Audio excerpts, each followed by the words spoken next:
It may be the most important movie of all time, especially today. Yeah, especially the sequel, which is better than the original. Shut up. What world do you live in? Sometimes you say things that just don't make any sense, and this is the biggest one.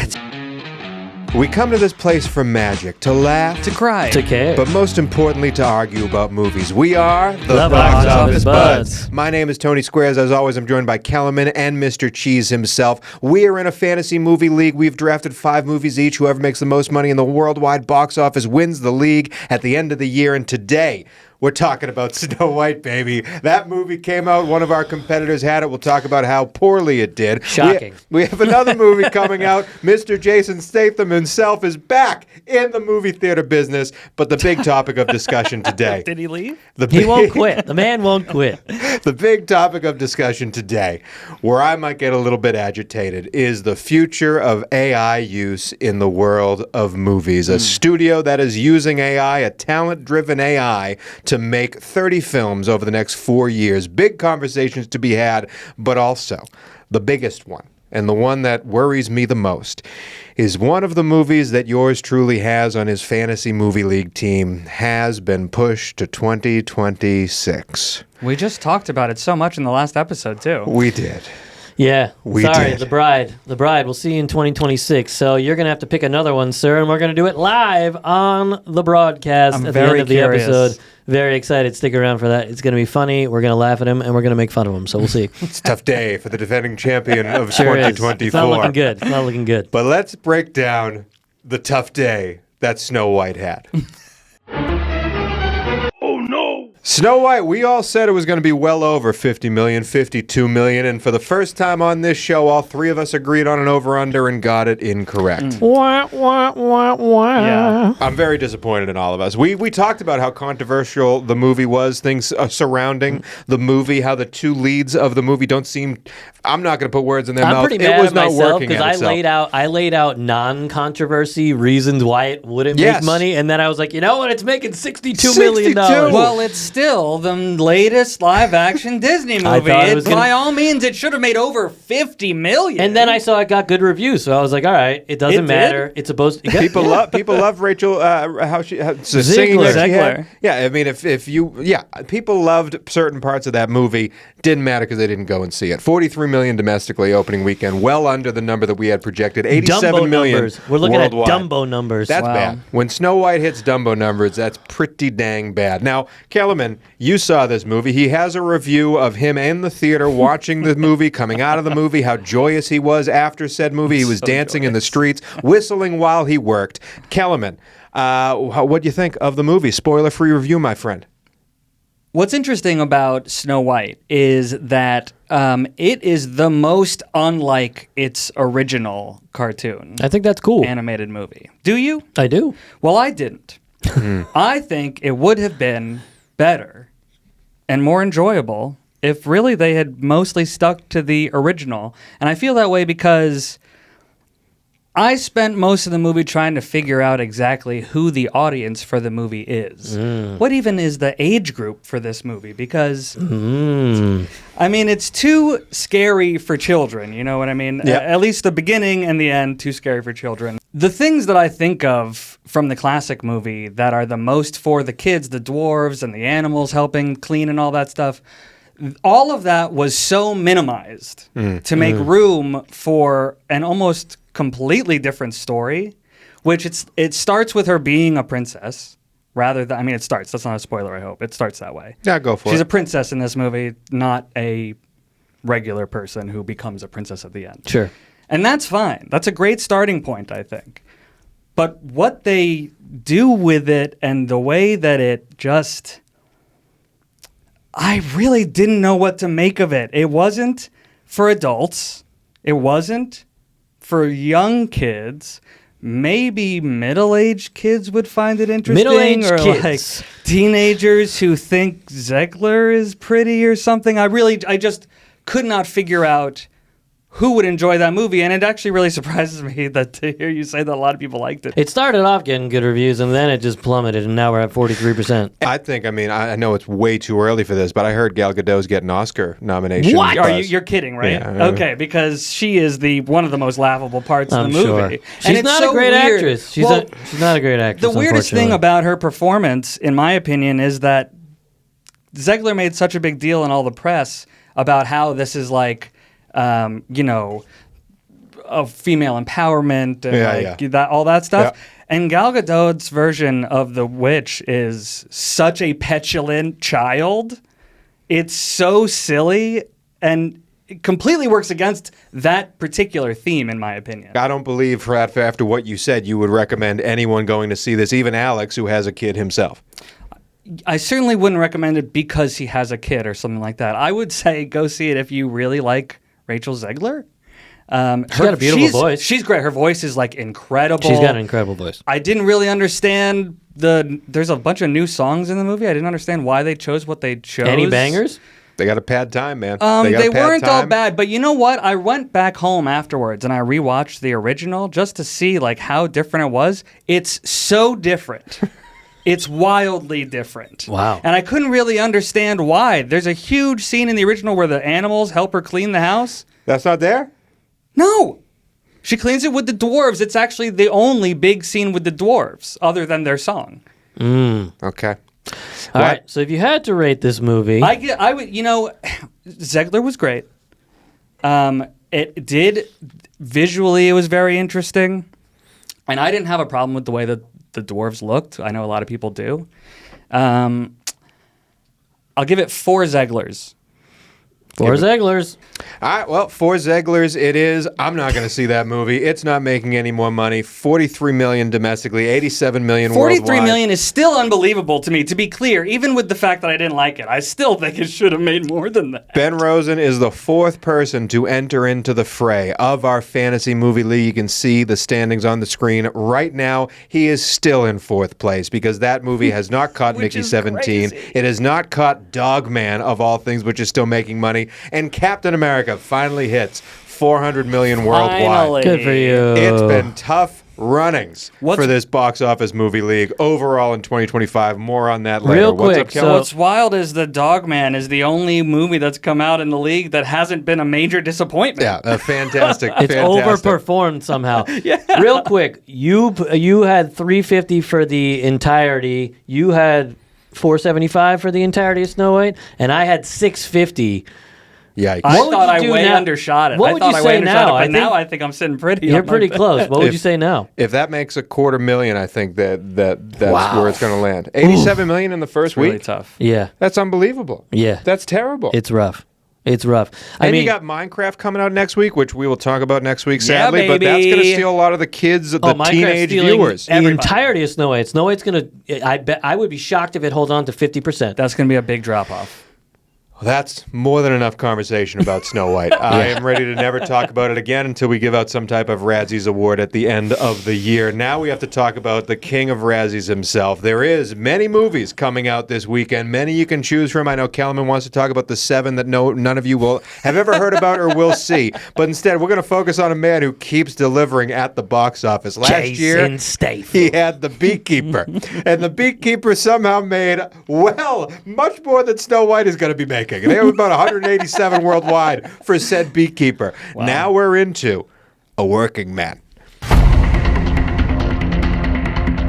I have no idea what A Working Man's about. Do you know what A Working Man's about? Don't know, don't care. I do actually know what it's about. Trailer. What is it about? I have no idea. A Working Man is about a man who works for a precarious human being whose daughter gets kidnapped, and they send Statham after him to get her back. It's kind of like Taken, I was going to say, but with Taken. Statham. Taken with Statham. I'm Yeah. in. I'm in. Sell me. Here's the thing. These movies, he's like the Adam Sandler of action movies. He just keeps making the same movie over and over again, except people keep going to see it. It's not very good. Right. No one's like, oh my God, did you see the Meg? Like, no, we saw it, but no one is blown away by it. Yeah, and it's yet, just stay them in the water, But they or keep stay making them money. in a beehive. But they keep making money. It's amazing. This one isn't projected to make that much money. I guarantee you it does because Statham. Hey, let's go watch this action movie. Dude, Statham's Statham in it. has made so much money. Statham's quote is like 20 to 25 million a movie. Yeah. Statham proved with his first big hit, Transporter, that you don't need a lot of story in like a good movie. You just need Statham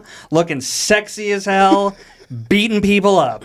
Dude, Transporter People will 1, watch it. Transporter 1, let's be honest, is awesome. It is, but it literally has no story. Who They set cares? up a premise in the beginning, and then it's just Statham kicking ass. He throws on some gloves, he drives around in a BMW with 70 different plates, and then kicks some ass. What about Crank? Crank is the best Crank one. is amazing. His heart is Oh, just the Crank speed sucks. bus. No It's question. perfect. Crank sucks. You're wrong. Crank is go awesome. rewatch it. Crank Not is- only is it- Crank great, but Crank 2 is also great. I don't know about that. It's not a good I movie. do. Listen, it's not going to be held up in high regard in cinema fashion. It's, I bet it's it a would. perfect Statham movie, though. Sure. It's perfect. And a great, simple premise. Sure.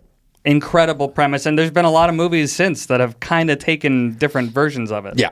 No one drafted a working man in the fantasy movie league, although now that The Bride is pushed back, maybe I should have, but it is coming out. There's also, again, a few other movies that are coming out. Kelman, any ones that stand out to you before we make a prediction on a working man?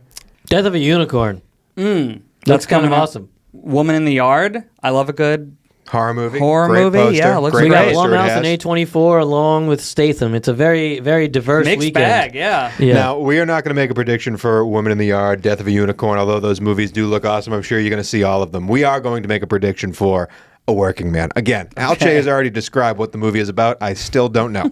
I still don't quite understand what the movie is about. I don't However, understand how the description goes to the title. Statham just taken. He's a he- working man. He's He's got a to make working a man. buck. But a working man isn't the guy that goes and kills people. He is have you seen that bald head? He's a that guy beekeeper. can do it. He's a Is it beekeeper. like a walking tall or a taken? Because a walking tall is like, oh, I'm just a regular old Joe. Oh, gotta kill a bunch of people. And then there's taken that's like, I've got a particular set of skills and I kill That's people. a fair point. It's probably, judging by the title, I'm probably going to go with the former. Right. He's a working man.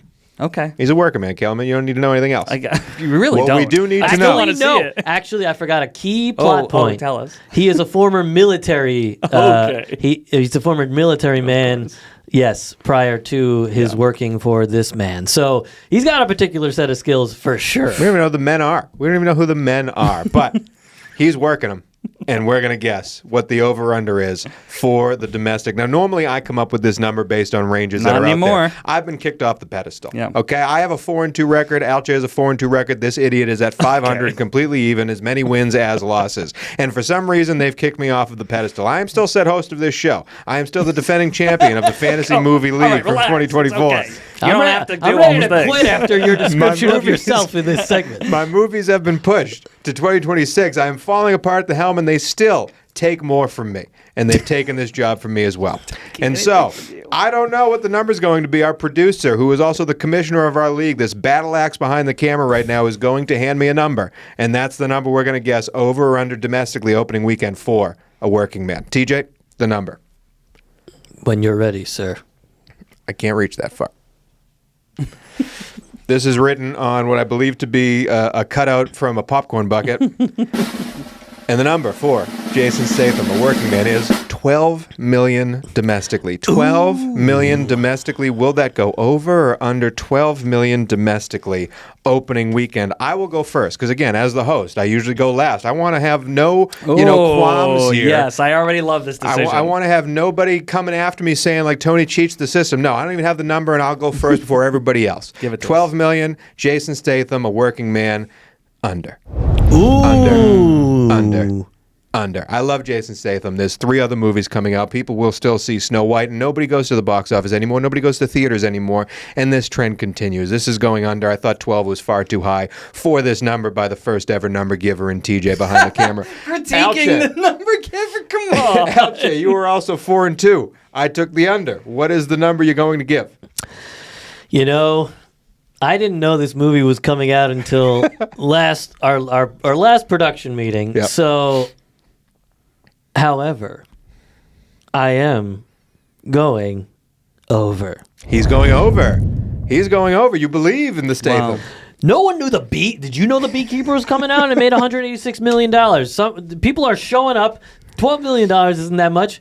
Novocaine with Jack Quaid is not the same as Statham kicking ass. Let's see Statham kick some ass. 12.5 is all I need, baby. Come on, Statham. I've seen a lot of Novocaine the past few weeks leading up to Novocaine. I have not seen a lot of a working man everywhere like you have seen Novocaine. Not a lot of bus ads for a working man. Doesn't Kellerman, matter. break the tie.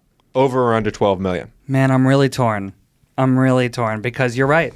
Statham somehow gets people to go to his movies. Yes, he does. Even without a lot of... He's right. Beekeeper didn't have like some crazy marketing or anything like that. There were just bees throughout L.A. But the other two movies that we mentioned, Death of a Unicorn and Woman in the Yard, those are both, in my opinion, much higher profile. And I think that plus Snow White being there still in its second week, I'm going to have to go under. Under as well. Let me double down.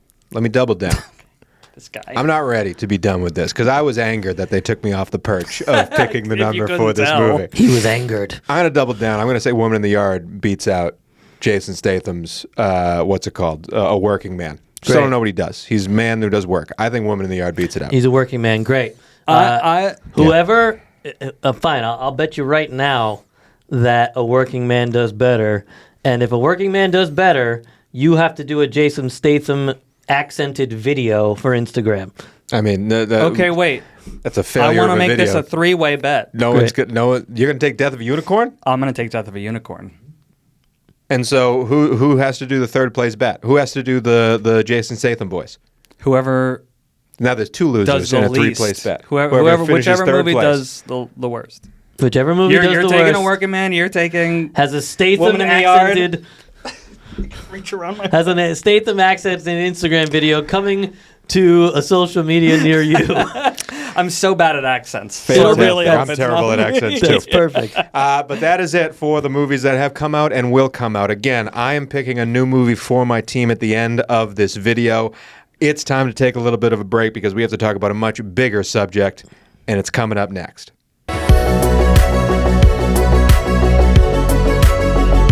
If you're a seasoned listener to this show, you know the three of us are in a fantasy movie league. We draft movies, how much money they make worldwide. That's how much money we get in our coffers. Whoever makes the most wins the whole entire league, defending champion. Again, you would also know that we have been picking movies over and over again this throughout the weeks of 2025 and have constantly been disappointed by the numbers that they are returning in the box office. Captain America did not hit any of the numbers that we projected it to hit. Snow White obviously did not hit any of the numbers it hit. Mickey 17 for my man Alche over here keeps on underperforming. The only thing that has performed over expectations, as we said, is a movie about a human with a dog head. But let's talk about, over expectations, $128 million. Still not a lot. Yeah, still not a lot. And this year, the first, 10 weeks, 11 weeks of this year is down box office-wise compared to 2024. 2024 was down compared to 2023. After that or before that, stuff starts to get hazy because of COVID. But if you look at the bigger picture, and I have some numbers here to prove it, the movies, listen,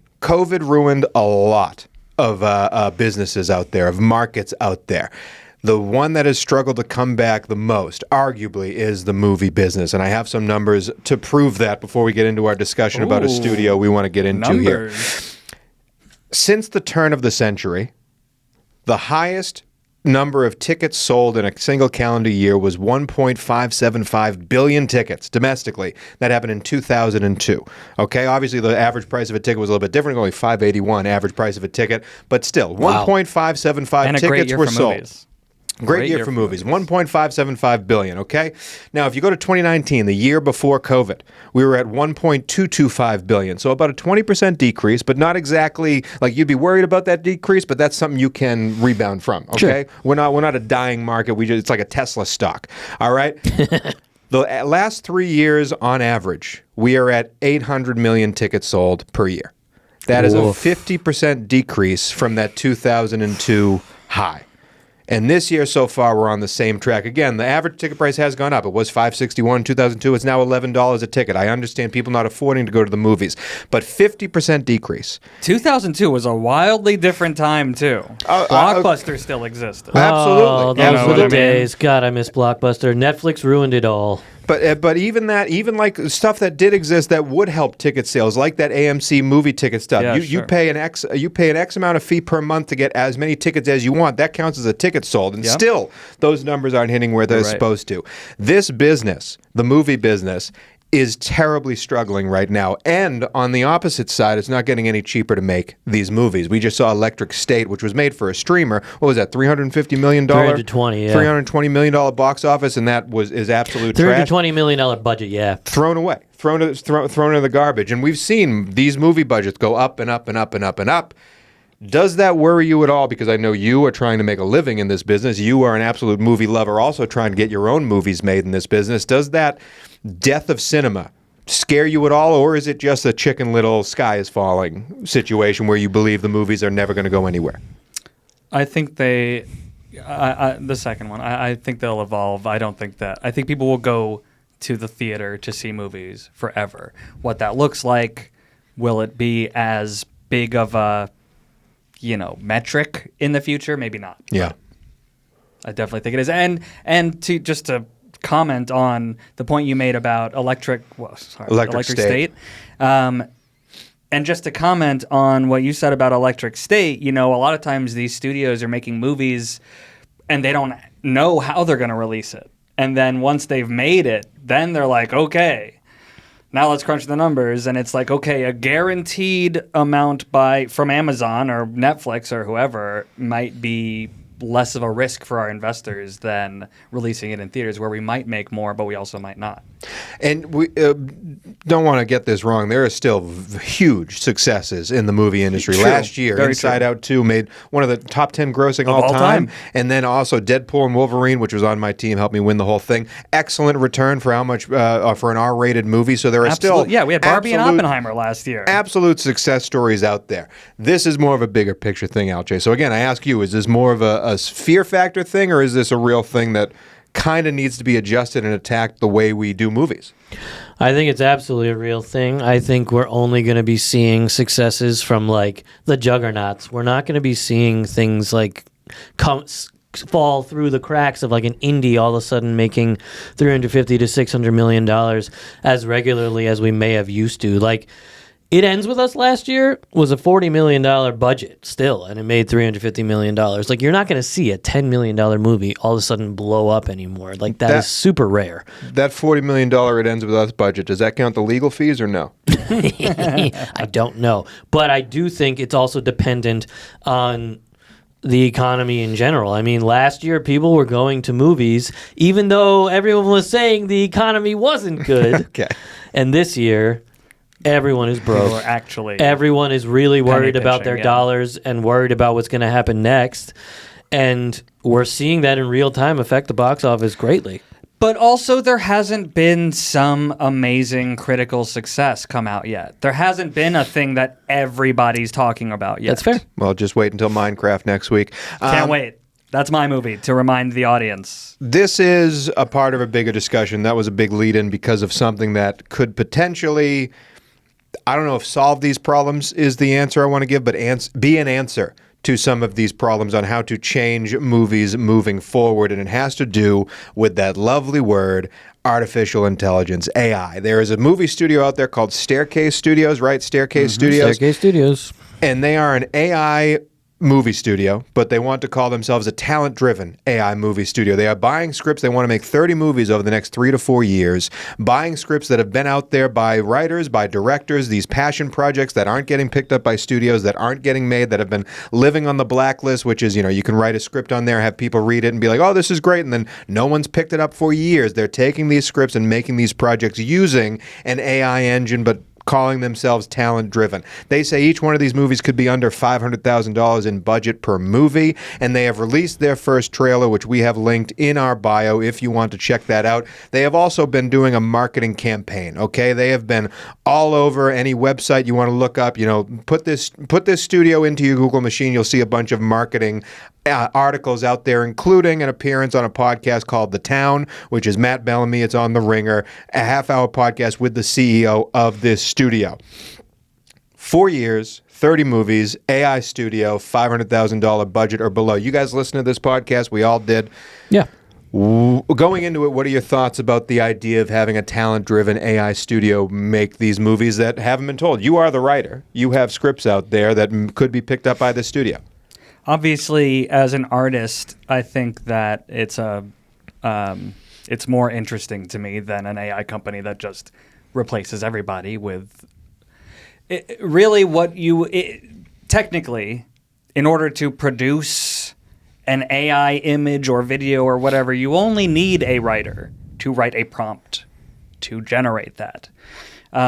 So as a writer, I like that it uses screenplays and not prompts.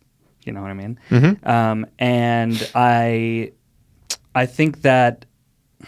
I should also say it does have directors in tow. It does use actors to voice the lines of the characters and to do some motion capture in there, some likeness stuff in there. They have a couple of artists from Pixar and from Marvel to help with the art direction, the character design. So it's not just the computer doing all of the work. That's true. It's more than just the screenplay, but Well, not like much more. Their art design and character creation are sort of teaching their AI to do it in perpetuity. So it's starting here with these first 30 movies, and it's only going to grow in talent and scope as AI improves. Yeah, and there's the artist is protected in this situation. How so?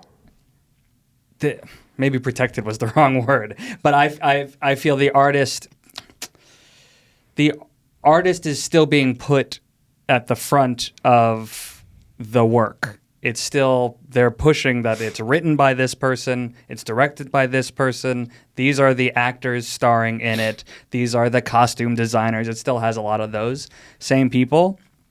But, film is a business. It's a whole industry, and especially because we live in Los Angeles, it has a huge ripple effect on, lunches for the crew. There's a whole crew kind of being left out of it, and I would liken it for that reason more to an animated film than. I don't see it as competing with with regular films, basically. Is how I feel about it. I kind of see it as, at least in its form right now, it being sort of its own section of movies, I agree with you that it could become its own section of movies, but I do believe that their overarching goal, and he said it on the podcast, the CEO said it, that he wants to, this is the AI is inevitable, he said on this podcast, which I do sadly believe as well. But we don't want to lose the movie business to a third entity, to a third-party entity, to another country that takes over with AI movies, because eventually it's going to be more than just animated. Eventually these, characters that kind of look like humans but kind of don't look like humans, AI is going to figure all that stuff out. It will look realistic very, very soon. So I do believe they're going to be making movies that are There Will Be Blood style movies using AI altogether. But you brought up a great point about the other people that aren't on camera and aren't the technical storytellers in the movie making business. But Alchi, I want to get your thoughts on this whole thing as an AI studio. Well, I do want to give them credit that currently they are adhering to union contracts and union rates and all of that stuff. So any actor that does voice any of these AI characters is being paid union rates, is being covered by the union. Yeah, can I ask that? Union rates, but can I ask that? Because again, I came out here to be an actor. You guys are much more vested into it when it comes to union actors and the jobs that you've done and the jobs that you've been hired to do. But of my understanding from this podcast is the guy said multiple times that it's a $500,000 budget. We pay X amount to buy a script, and I assume X amount for SAG, ultra low budget, to the actors. And if it's even lower budget, we pay a lesser amount because those are the union rates. So yes, the voice actors are getting a union rate, but it is very much almost like a student film rate compared to what it would be. It's probably not a student film rate. It's probably more than a modified low budget rate. But still, so that's not something to live off of. But your point is still valid, though. It's not, and I don't think that they're trying to, stiff anybody, screw people. Yeah, but it is. It is. You're not living off of this rate. They are trying to make a studio-level film for the price of a low-budget film. Of a paranormal and activity. It sort of reminds me a lot of how the streamers worked for so long under new media rules. And really, that was just a way for them to save money so that the top gets more and the bottom gets less. I also think just judging by, a voice on a podcast and reading articles and whatnot, this guy does appear to me like a snake oil salesman. I think this is his first. Yeah, he was very salesman-y. Putting artist-driven and AI in the same sentence is a very tough pill to swallow, and he's hawking it to anyone who will listen. And I also think if this does do well in this first 4 years, no way is he just going to be going artist-driven. He's going to try and save money. Yes, he's going to get more investors. He's going to have more money to play with, and he's going to do more with less, is my estimate. Well, again, reading the articles and listening to the podcast, yes, I've worked in sales for a long time. I know a salesman when I see when this guy is a salesman, and he's also a techno-optimist, whatever the fuck that means. But his main partner here is a guy named Kenneth Lerer, Lerer, and he is a venture capitalist. Most of the people in this company are venture capitalists, and then they keep throwing around these two former, one from Marvel, one from Pixar animators as their studio leads, the creative types, because everyone else in here is a suit and tie. It is a business person. It is not an artist, if you want to get all heady with it. It's not a creator, a storyteller. They're doing this to make money. They are doing this to be the next channel of making money in the movie business. And why do you do business anyway? It's to make money. I will say that it's not a rarity in Hollywood, especially these days. No. I guess my sentiment is, when we're talking about a box office fantasy movie league, this silly podcast we do, when these movies get made, if they get released, if they start to get a Jason Statham-like number, we just talked about a Jason Statham movie, that's not going to make a lot of money, but this movie could make as much money as A Death of a Unicorn or something like that, an indie feature. Would you ever consider drafting a movie made by this studio or a talent-driven AI flick on your movie league team in the future? Well, or sure. I mean, it goes by box office. So if there had been some precedent for AI movies making money, then yeah, why not? I guess that I'm trying to get into the moral issue of the thing. You think Adam had a principle? I wouldn't choose it for the box office. So maybe the fantasy movie league is more of a shits and giggles type thing. But if we're talking about working in the industry, acting, writing, directing, being on camera, would you ever let one of your project or lend your voice to this studio and to an AI movie? Well, to be honest, as a writer, I do find that part of it interesting. Like I said, as an artist, it feels like I have 10 scripts that have never and may never get made. Would I take the opportunity to see one or two of them get made if this company offered it to me? Yes.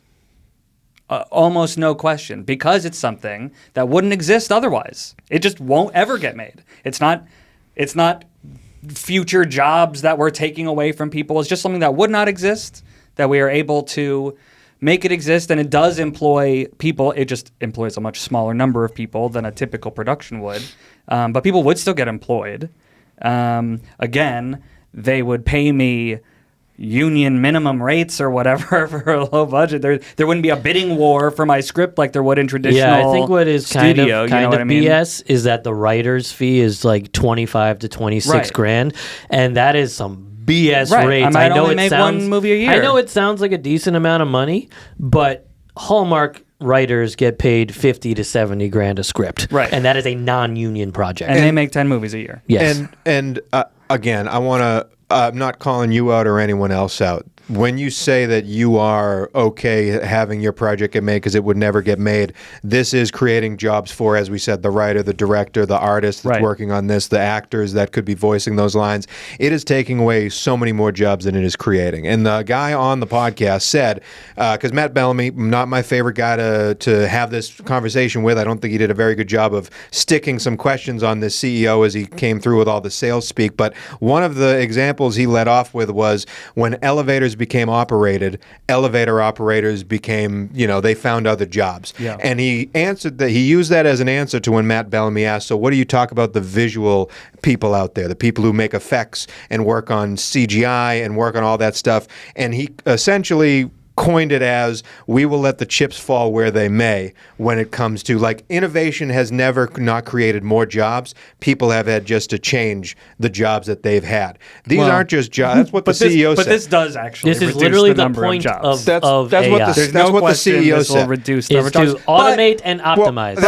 But again, if he's not technically competing with the regular movies and TV that come out, if it's its own thing, then it's not taking away jobs. It's actually opening up a vertical. But we just came off of a few years ago a giant strike in this industry because the writers and the actors had a union argument. And AI was a big part of that. And AI was a big part of it. But you know who also stood with you on the strike that were not in strike is all the grips, all the keys, 100%. all the people who did the lighting, all the people who did the sound, all the 1000%. PAs, all the Teamsters, directors, every the Shout out to you, Teamsters. IATSE and Teamsters. Yeah. And you selling your script for $28,000 to this AI studio deletes that entire union from working on a job. But I that movie understand. wasn't going to get made anyway. I understand, but how would you feel if the Teamsters said, we don't need the actors, we're just going to hold a key grip for an AI movie studio? Like, I understand that's an impossible thing, but I'm just talking about the mind problem of it. If a guy who is a key grip or a set PA or a lighting designer or a set deck or a crafty comes out and says, I'm going to make a movie without the actors in it, wouldn't you as an actor or writer feel a little offended that,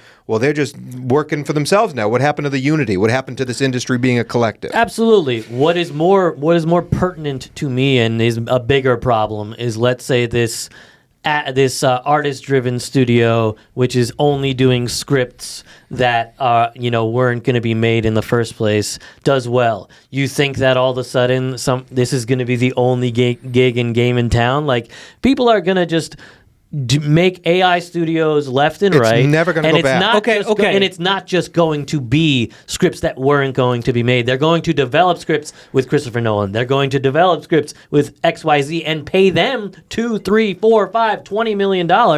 But then it's only $500,000 to make the rest of the movie. That's also possible. I would also say, at least this company that's getting all this press does have some kind of talent-forward mentality. It could just as easily be a company that doesn't care about that at all. It's a very smart business. I think AI is coming regardless. It's you a can sales be a pitch, dinosaur staring at the meteor being like, oh, I don't know if it's going to hit me, but it is. Yeah, I agree with you. So if it's going to get integrated at all, I would rather it be integrated with this sort of mindset. Agreed. Where I see this going in the future is there will be the indies, the artist-driven, old school mentality of making movies with the AI little things like in The Brutalist this year, which caught a lot of flack because of it. But But using AI as a tool like that bothers me so much less than creating an entire movie. And then so there will be that. There will be the big budget blockbusters that are still getting made for $300-400 million, which will be fewer and farther in between. And then there will be this offshoot of AI movies, and we will know which is made by which, and people will have to choose, and we'll see if these movies are palatable to the masses, and we'll see if those movies are palatable to the artists. Yeah, you're still going to get really unique things that can only be made by humans. AI, while obviously it has the chance of completely just mimicking to the point where it can create, but I think, maybe I'm just optimistic about the human creative spirit. There's something that is important about resonance, and no matter how real it looks, you can feel it's different, or the AI is not going to create a whole new, or maybe it'll create a whole new style, but it's not going to be like a Wes Anderson, where it's like suddenly this movie looks wildly different from anything else I've seen. Yes, but what happens when Wes Anderson replaces his whole entire crew and it's just Wes Anderson in an open AI form? Right. Well, that's a dystopian hypothetical. Yeah, exactly. That's the dinosaur looking at the meteor. Like I mean, that could happen, but I don't think Wes Anderson would do that. Well, again, like that's the other thing, and you kind of hit on this too. Hit me up, Wes Anderson, if you want to talk about it, though. I don't have a huge amount of faith in if we're going to decide if the bulk of humanity needs to decide between morals and greed. I don't think a bunch of them are choosing morals. Oh, no, greed will win, no question. And so greed is going to win when it comes to the AI problem, and that this might be a talent-driven studio to start, as you said, but eventually the talent-driven is going to go far away, and whatever's cheapest and works well. And if people watch a movie that is made by AI, why do I need to hire Chris Pratt anymore? I'll just remake them in a computer. I get all that, and I believe it's to me, I think it's a huge ethics question. when it comes to the world of art. Yes, humans will be able to create stuff that AI can never duplicate. There will still be that human element to it. But in the grand scheme of things, we're talking about a living that millions of people make in television and in movies that is going to be going away. And like I said, film crews, television crews are hundreds of people. Yes. Hundreds and hundreds and hundreds of people. And AI is coming for their jobs. And I'm not going to be like the CEO of this company and say, let the chips fall where they may. Sure. I think that's an absolute... I don't want to swear as much as I have already. I don't like that answer from that CEO, and I am terrified of the future for that very reason. And I think everyone in this industry should be. So when you are the dinosaur looking at the meteor, I don't know why the heck you would want to help the meteor. That's my only thing when it comes to selling your script to this company. Using stuff that's not going to get made anyway, and hey, AI is going to make it for me. You are helping the meteor. And so that's my only hesitancy sore. That's a great argument. You might not think that way. You might think I'm Chicken Little right now, Tell and us I in the understand comments. that. But that's how I stand on it. And again, like I don't want to call people scabs if they go and do this. Like again, I believe that this is that hard of a line that needs to be drawn. And if it gets drawn, guess what? Someone else is using AI to make the movies and Hollywood's gone. It's inevitable. That much is true. However, I think it's a moral thing. That's it. I'm gonna raise a more. I'm gonna get a little headier here, just a little bit, and say that I think ultimately, really, that AI as it exists, as this exists, as AI making movies that look like regular movies, I think that will ultimately only be a stepping stone to the future of cinema, which, and I have wild ideas about what the potential way in the future could be, but potentially. We are getting closer to, not to go crazy, we are getting closer to some kind of like singularity. I think potentially you will just be plugging yourself in. Yeah. And AI will be generating the world and you'll be living these movies and people will still be writing the stories that you live and doing all those things and the integration. And I mean, we're really just scratching the surface of AI. Yeah. So it's like, think about all the sci-fi stories you've heard that have an AI. I really like all that stuff, To though. play devil's advocate, though, I mean, that all sounds very fun. It all sounds very fun. I can't wait for Trump to still be president that way. It'll be great. It'll be great. It'll be a head in a jar. Posthumously, right? I do think, to play devil's advocate, that because of all these innovations, because of all these things, just like the smartphone and people giving their kids dumb phones instead, people are going to want the analog version and find that to be fascinating. All the hipsters so there are is love. going to be this artist-driven lane and this technology-driven lane, and I do think there is a market for both. How big a market for both is yet to be seen. I don't know. I'm terrified. I think that's enough on AI. Let's end this show. I'm a lot more scared now than I was at the beginning of the Right now, I'm conversation. terrified. Let's end this with a little bit of a higher note. Let's go off. We have to have some jokes. We have to have some excitement here. Top 3 movies where machines take over. I have 3 that I think have to be on the list, and I'm going to be angry if you try to take any of them off. Number 1 is The Matrix. Yep. Yeah, I was going to say 1, 2, 3. The Matrix. It has to be. It Yeah, has The to be Matrix is number 1. It's not even Certainly. close. It's maybe the best. It may be the most important movie of all time, especially today. We're Yeah, living especially in it. the sequel, which is better than the original. Shut up.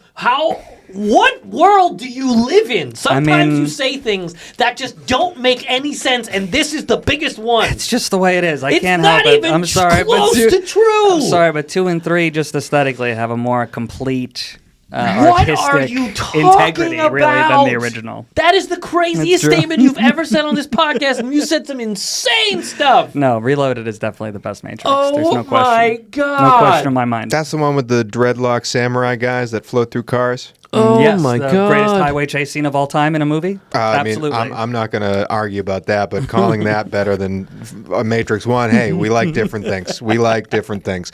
Number Back 2. to the matter at hand, because I can't even begin to so go down Matrix this road. Reloaded is on the list. What else? Number 2, we'll just say The Matrix Circular. No, we're saying The Matrix 1. Number 2 on this list, I don't know what movie it is, but I think it has to be a Terminator. Completely. Yeah, sure. Terminator 2. No. I like. What do I you like mean, no? both. I like both of them No. almost equally. So What I'm do you- not going to well, argue about this. I think You say T2 both of them, but really the first 3 are all amazing. I'm only looking at Terminator 1, Terminator 2. I think Terminator 2 is probably the better movie, but again, sequels have an easier job than the original. So I'm fine with either one going on here. I would save Terminator 2 out of them, but you don't think any Terminator should be on the list? No. What? Oh, you weren't on Terminator at all. What I would love you- Terminator, what would and you I put think it's a above phenomenal Terminator? movie and a wonderful addition to this conversation. Ex Machina should be on this list. No, get out of here. And Her should be on this list. Get out of here. We're not. Come I don't on. agree. I don't agree. Neither of those movies are robots taking over the world. And nobody cares about No, those who said movies. robots? The These are machines. the best. They're not machines taking over the world. They're We'll not- define a machine. They're not. Come on. They're we're not talking anything about- taking over the world. We're not going to add her. Her is about AI leaving the world, first of all, not taking it over. Come on. We're talking Her about is movies. about AI being. We're talking about movies. Yeah, All the AI I'm not collectively going- decide to leave, spoiler alert. Come on, That's it's not Terminator. taking over the world. It's Terminator. You're going to compare Terminator, some artsy flick that no one watched? Definitely Come on. not. You put Get both of outta those above here. Terminator? Yeah, you're crazy. Dude, come By on. any I- metric, I Terminator understand. beats those. You're like, when you want a movie, people want different things. You apparently want to cry your heart out. I get that. Terminator is a better movie. We're talking about well, movies. hold on. Both of those are fantastic films. Don't get me wrong. They just Sure. don't belong on They're this a top list 3 of list. the greatest machines Ex taking Machina. over movies of all time. Come on. With Ex a- Machina doesn't take over anything. It just kills a couple people and Which, leaves. I'm with a bunch of Neanderthals Speaking here. of taking Great over. movies. They don't go on this list. I'm going to throw out a kid's film. If I had to pick a Terminator, it'd be Terminator 1. Go on. Okay. Sorry, were you going to say something? No, we'll give him Terminator 1 because we've made him angry. Okay. I'm going to throw out a kid's film, Mitchell and the Machines. I love that movie. I do love love that movie. I do Good love that movie. movie. Good movie. I Good don't movie. think it's on there Oh, okay. because Well. I want to have the third movie be Alien. No. I think the best part of Machines? Alien is when the android decides to essentially take over the world. The world is the ship. What's the name of the movie? I'm Alien. gonna Yeah, it's an alien movie. I'm No, gonna no, no, but the disqualify robot- this the for the machine same takes reason that I over. disqualified The machine Cheese. takes over. He That's doesn't the- take over the world. Well, the and world his is the objective ship. isn't to take over the The world. world is the ship, but we never said it's the His objective. objective isn't to take over We the never world. said it's the objective. It's when machines take over the world, and in this, the world is the ship. If, and if that's your argument, then 2001: A Space Odyssey has to go above Alien. Oh, definitely. I'd be fine with 2001: A Definitely. Space Odyssey, but I love okay, Alien. well then. Definitely. So you want Hal? I would do Hal over what's his name? I'd go 2001: A Space Odyssey over all of those. So top 3 movies where machines take over the world. Number 1, The Matrix, the original. Number 2, Terminator 1. 2. Number 3, 2001: A Space Odyssey. Choose your character. As we said before we end this show is here because we are in a fantasy movie league. The 3 of us and 4 others in our league have drafted 5 movies this calendar year. Whoever makes the most money wins the league. I won it last year. That's why I talk so much on this show. But I have a problem. One of my movies, The Bride, has been pushed to 2026. It is no longer on my team. I have to pick a new movie. Because The Bride was coming out in October, I can only pick a movie that comes out in October. That's part of the rules.